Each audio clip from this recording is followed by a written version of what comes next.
दिसंबर की वो रात बाकी रातों जैसी नहीं थी। बर्फीली हवाएं हड्डियों को जमा रही थी।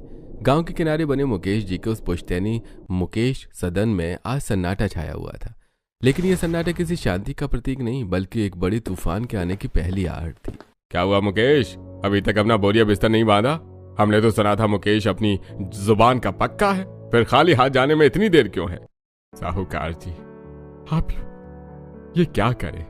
मैंने तो आपसे सिर्फ 5 लाख रुपए लिए थे और मैं आपको 7 लाख रुपए लौटा चुका हूं।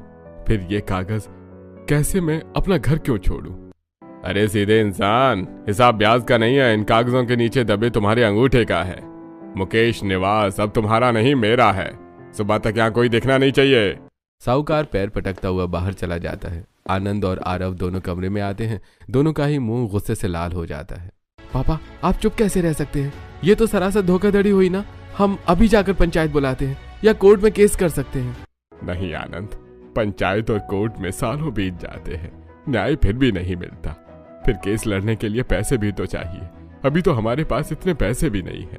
लेकिन इतनी रात को हम जाएंगे कहाँ? बाहर कड़कड़ाती हुई ठंड है और फिर हमारे साथ हमारा पोता भी तो है, आकाश। वो भी तो बहुत अभी छोटा है।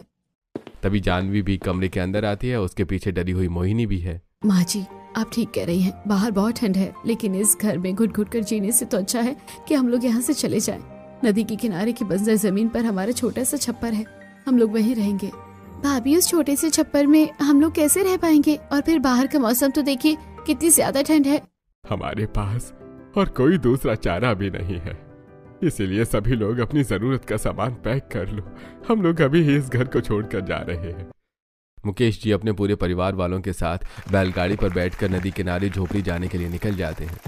मम्मी, मुझे बहुत ठंड लग रही है। आज हम लोग कहाँ जा रहे हैं? वहाँ पर तो लाइट नहीं होगी ना? बिजली तो नहीं होगी बेटा, लेकिन तुम परेशान मत हो आकाश। जब भी कोई मुश्किल आए तो परिवार के सभी सदस्यों का साथ देना चाहिए। हर चुनौती का हिम्मत के साथ सामना करना चाहिए। बैलगाड़ी नदी किनारे एक जर्जर झोपड़ी के सामने रुकती है। बर्फीली हवाएं चल रही हैं। झोपड़ी की आधी छत गायब है। हवा झोपड़ी के अंदर घुस रही है। हे ऊपर वाले, इसमें तो आधी छत है ही नहीं। हम लोग कैसे रहेंगे? हम लोग क्या करेंगे? इतनी ठंडी हवाएं चल रही है और इस जर्जर झोपड़ी में कैसे गुजारा होगा? मम्मी जी, पापा जी, हमारे घबराने से इस मुश्किल का हल नहीं निकलेगा।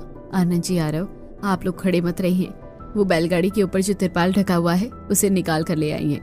लेकिन भाभी, रात के संधेरे में इतना सारा काम कैसे होगा? होगा, और हमें करना ही होगा अब, क्योंकि हमारे पास और कोई दूसरा रास्ता भी नहीं है। अगर हम लोगों ने इस प्रॉब्लम का कोई सोल्यूशन नहीं निकाला तो हमारे परिवार वाले कहाँ जाएंगे? आरव और आनंद तिरपाल और रस्सी